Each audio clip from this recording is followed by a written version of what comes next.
Hello all YouTubers, I am the Weather Dude. Welcome back to my YouTube channel. Thank you all for tuning back in this weather presentation and obviously our tropical disturbance discussion for June 20th, 2020. Before I get on with today's video, however, I would ask that every single one of you please smash that subscribe button and ring the bell notifications. Thank you guys so much for 600 subscribers. Let's get to our next goal of 700 subscribers and to our next long-term goal of the big 1,000. So please smash that subscribe button and ring the bell notifications, as well as watching the whole video. Both of these things really do support my channel, and watching the whole video, it's a win-win. You get the best weather content, and I get the watch time, which I really do need for my channel. And please also like and share this video. Thank you. Now let's get on with today's video.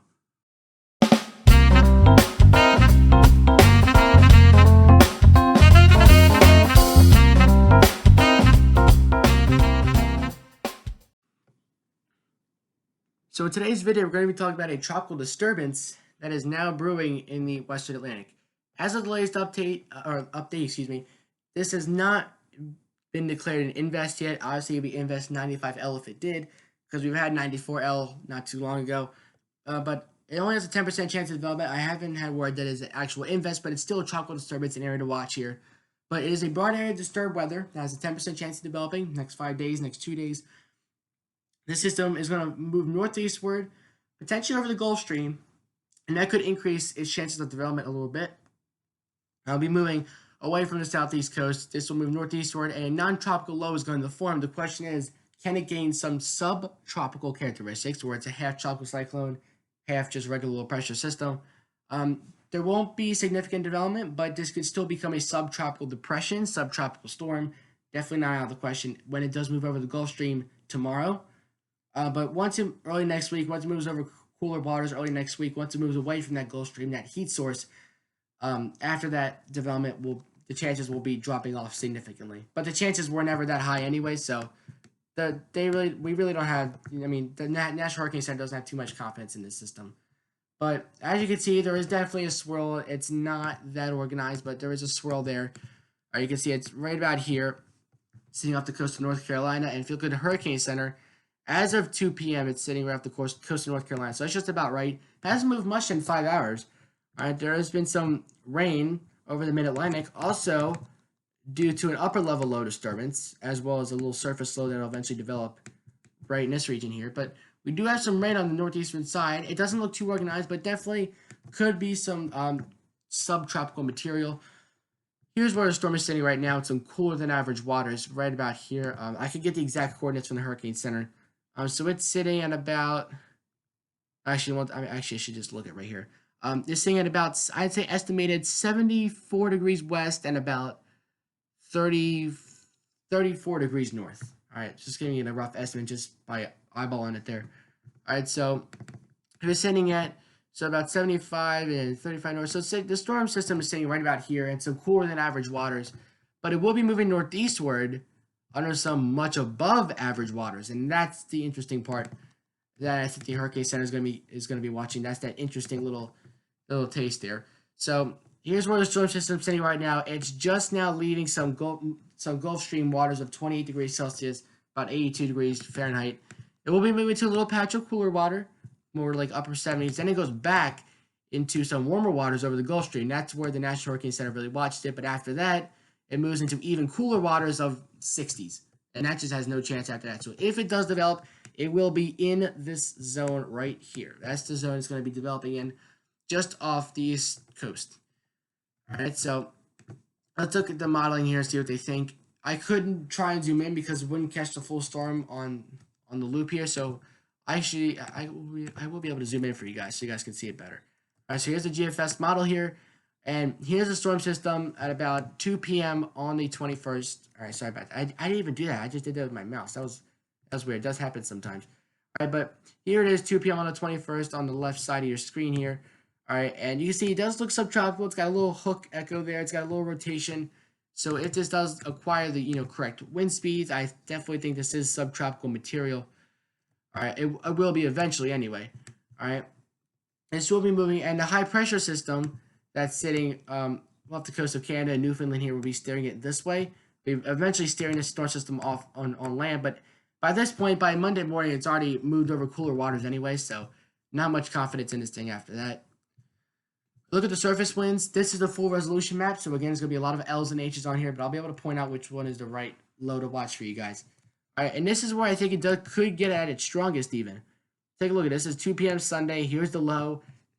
Pressure's pretty high. Lower the pressure, stronger the wind. We know this. 1,015 millibars of pressure. This is 2 p.m. on Sunday. Here's where your area of darkest blue starts to form. In order to have a tropical or subtropical cyclone, we do need those areas of green to form on the map.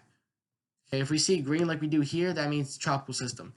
All right, but obviously that's not tropical because it's too far north. But for this system, if we do see green, it's a tropical system. So GFS says, yeah, this could be more of a subtropical depression, meaning a tropical depression, just not quite organized enough. Maybe some winds of about 30, 35 miles per hour. This will be carrying a decent amount of moisture with it. All right, that I won't doubt. All right, here's 2 p.m. Sunday. We still got some higher moisture content for the mid-Atlantic Northeast. Obviously, due to the surface low, due to the upper level low. Here's your high pressure. Here's your dry air here. So that's why the storm system will be steered in this direction. All right, so it does have a decent moisture plume with it. All right, obviously, if it had some more heat to really fuel the system, it would definitely be definitely have a lot more moisture with it.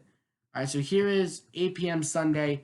You can see here's our cyclonic vorticity signature right there. And it's not where it doesn't look very well organized at all, but it definitely could be something to watch. It could be some tropical. All right, but by Monday morning, it's already moving over cooler waters in the Northeast. So, but once it does move over that Gulf Stream, that definitely does. I think it does increase its chances personally.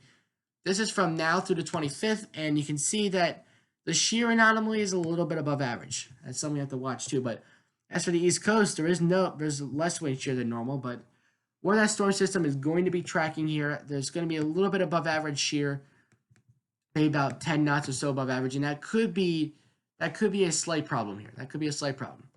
The GEM model, let's see how the GEM model really takes, and the GEM model does nothing with the storm system, even less than the GFS had it, less expectations from it. It's just a ragged little area of moisture. It's going to be moving north. But like I said, tropical disturbance, and I still think that it's a tropical disturbance to watch.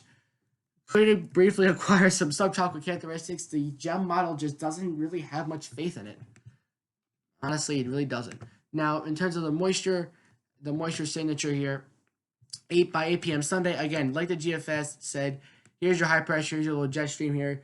And again, that moisture plume will be carried north. So even if this doesn't really fully develop, regardless of development, there could be some moisture, whatever's left of this thing, some moisture moving into, say, Nova Scotia, maybe even western parts of Newfoundland eventually, early next week, even mid next week. So that's something to watch. But again, the conditions have to come together, especially when the storm system is forming this far north. The condition, especially, remember, it's still early in the year, and we know that when a storm system tries to form this far north, not to mention it's the beginning of the year, the beginning of the hurricane season, I should say, it just doesn't really help. Like if this system was forming in this same spot, maybe like August, September, or even October, because actually systems can track near the East Coast for October, I think this would have a better chance. But right now, I think June's just a little bit too early for the storm system. It's kind of like premature, so to speak. And we take a look at the wind speed's even less. I mean, just like to the untrained eye, I mean, even to the trained eye, you can't even tell there's a storm system here. It's just a ragged area. It just looks like any other, just looks like any other broad low pressure system. I mean, I've seen non-low pressure systems have stronger winds than this. Actually, that doesn't make sense. But I've definitely seen low pressure systems with stronger winds than this, and not much. At least according to the GEM, I'm speaking from the GEM model's perspective right now. All right, if you look at the cyclonic vorticity signature, again, they're not going to make much out of this. All right, you can just see it's elongated, it's strung out, it's not circular. The GFS, I say, definitely had a little bit more faith in it than this model does.